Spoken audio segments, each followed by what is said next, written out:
Hear what this cold air intake sounds like. This thing, an absolute freaking workhorse until as of recently it started to cry tears of coolant and gear oil and motor oil. It needs some work. Ooh, I didn't see that. Basically, for the past hour, I've been messing around with this thing and changing everything that I did wrong yesterday.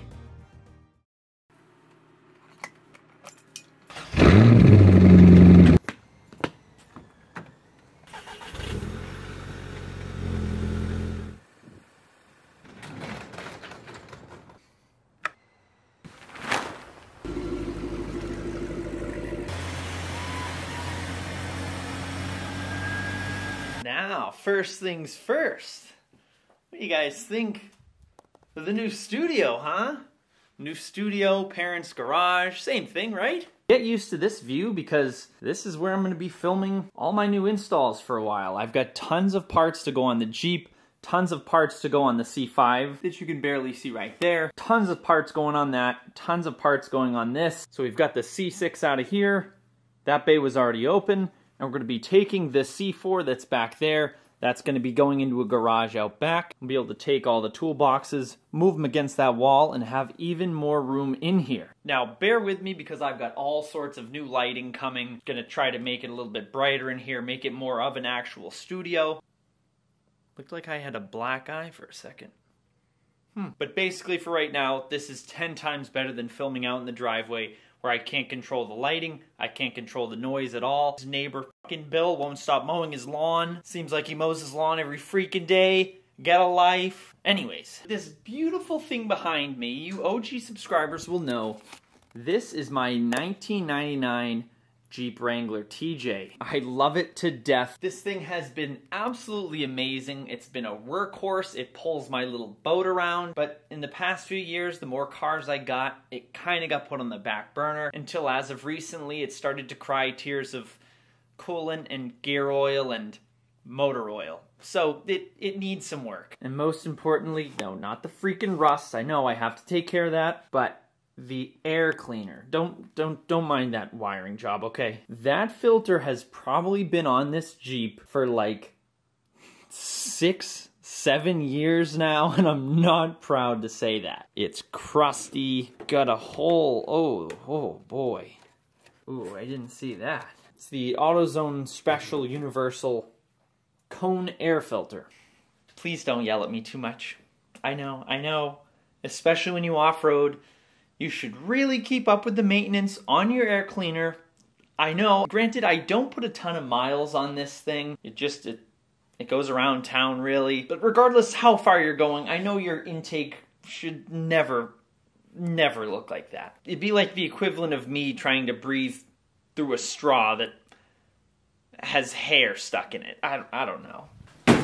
But today, that changes, and we're treating the Jeep to a cold air intake. And this just happens to be the cheapest cold air intake available on Amazon, and eBay for that matter. Now before you keyboard warriors go typing away, I'm gonna unsubscribe, you lying YouTuber, you. That is not the cheapest cold air intake. I found this one for $80. Can you do math? Can you read? Unsubscribe. That is a ram air filter, not a cold air intake. You little I'll include a link down in the description below to the cold air intake that we're installing today for you guys to check out.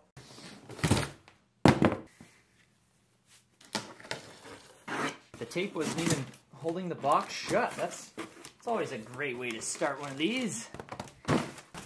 The company that makes the cheapest cold air intake available for the Jeep Wrangler is Rough Country, an off-road company that specializes in suspension. Also makes a cold air intake. Now this should be a very, very easy install, but I am an idiot.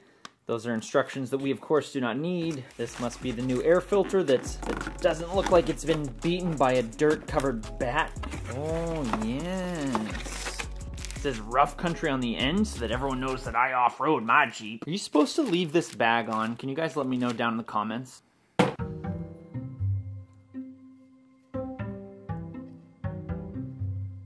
Looks about the right size. Hardware, yes. Big tube. A decal for the tube, I presume, and the heat shield. Which looks like it was built out of license plate. Alright, first things first, we're gonna get this old, cruddy air filter off, and I can't believe how easily that came off. I don't know if that's a good thing or a bad thing. Well, this is already going too smoothly, so we know somehow it's gonna get screwed up in the end. Oh God. That's good. Yummy. This thing's in great shape. I have no idea what happened there. Doesn't look great. Jeep, I am so sorry. Why did you do this to me, Daddy? They ask you how you are, you just have to say that you're fine when you're not really fine. Again, coming off way too easily. Should probably pull this breather hose off while we're at it.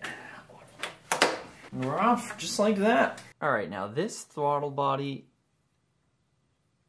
I'm not liking how disgusting that is. Don't throw up. So I think I'm going to be making a run to the parts store to get some throttle body cleaner. I also have one other replacement part that I need for this that has nothing to do with the intake at all, but I have to go to the parts store anyways. I don't feel comfortable buttoning this thing back up without cleaning that throttle body, because this engine, it's already been through hell for long enough. It's time to reverse that pattern. I'm not going to put a nice, fresh, new cold air intake with a brand new filter on here and leave all that crud in there. Got the special sauce and some other little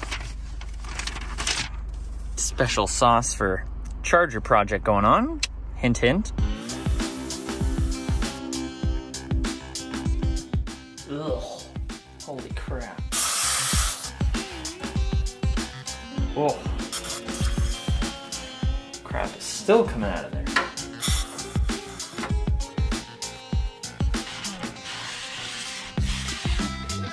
Well, a lot of crap was in that throttle body.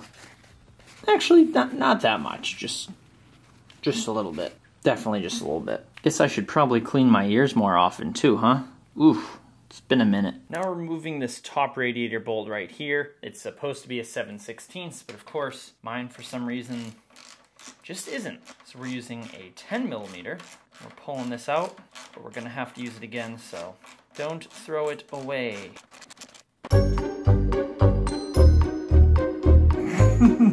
Alright, so we had to take that little rubber isolator thing, put one of the supplied bolts through that on this little L bracket, and the rounded portion, basically, we take our old bolt we just took off the radiator shroud, that goes through there, it goes right back where it came from. Alright, so we had to assemble this little number here. We have another L bracket that has to go on this little, like, half-circle shaped metal bracket. There's an Allen bolt that has to go through there. You'll know because it sits kind of flush and hidden in there. There's like a plastic urethane conical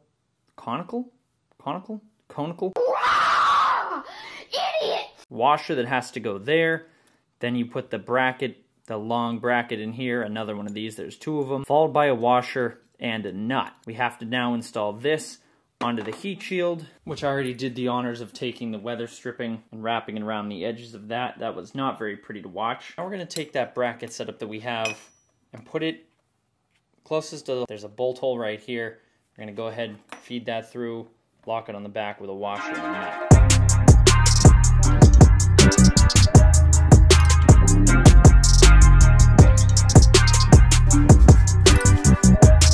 There's no way that's right. What the hell am I doing? We gotta figure out that weird bracket thing over there. That is not going on very easily. The next day.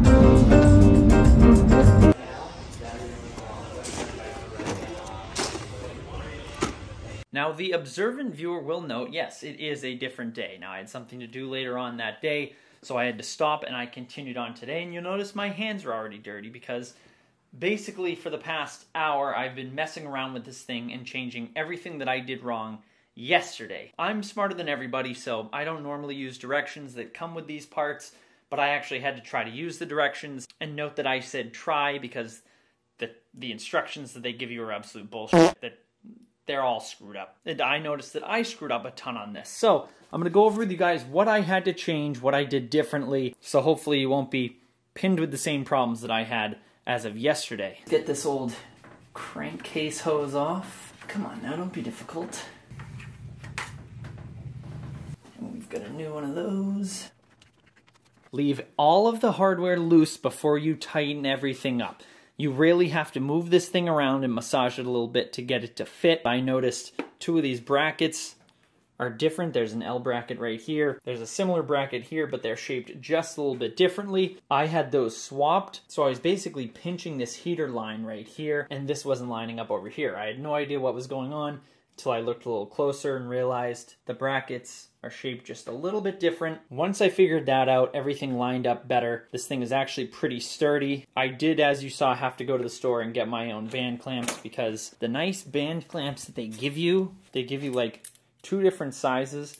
One is very, very small, and the other 2 are massive. I couldn't use those things at all, especially for this one. I basically put a hose clamp on here that was already too big, and I took my little mini impact gun right there, and I just tightened the crap out of this and sucked this metal piece in, because the piece comes like this, and you need it to be like this, so the hose clamp is actually what brings it in, and it helped having that little gun right there. So once I tightened all this up, then I could move on to the throttle body itself and those clamps. Now, I'm not very thrilled with the way this came out.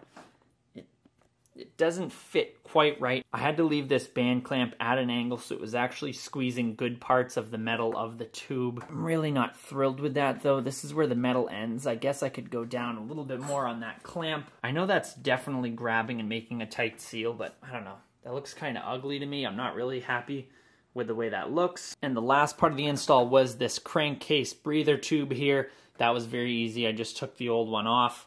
Mine actually ripped when I did it. And they also give you these mini hose clamps. I'm not entirely sure if those are supposed to go there, but it just made sense to me to put those there. From the factory, there's no hose clamps there, but it doesn't hurt having them there. And the last thing I noticed will go down here. So right there you can see that bolt. That goes up. And you can see the top bolt right there. There was a little rubber washer that was included in the pack, and in the instructions it did say something about putting it there. I don't know what the reason is for having a rubber washer right there, so I put the rubber washer first, then a large steel washer, followed by the nut. And then lastly, the easiest part, tightening up the clamp for the filter itself. The filter itself is a pretty decent size, and everything is actually pretty sturdy. It's not like this is going to move around a whole lot, but this metal is pretty thin. And I'm not really going for a major performance upgrade here. This was just to clean up everything, help that old engine breathe a little bit easier. Now they also do give you this little rough country sticker thing with 3M on the back. I would have to assume that goes somewhere like here.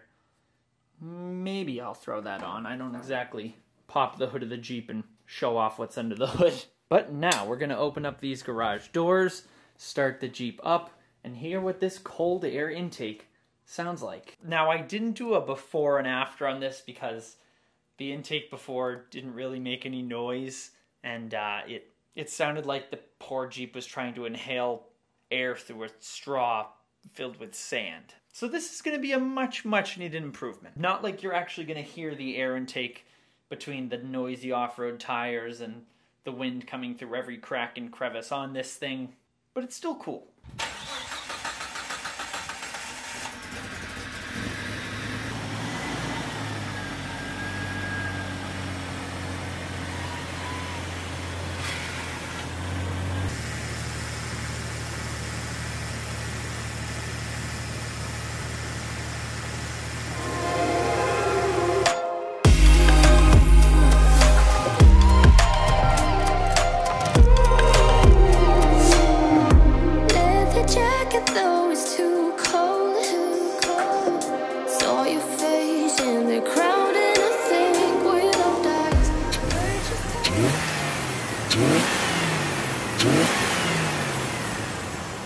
So I just took the Jeep for a spin.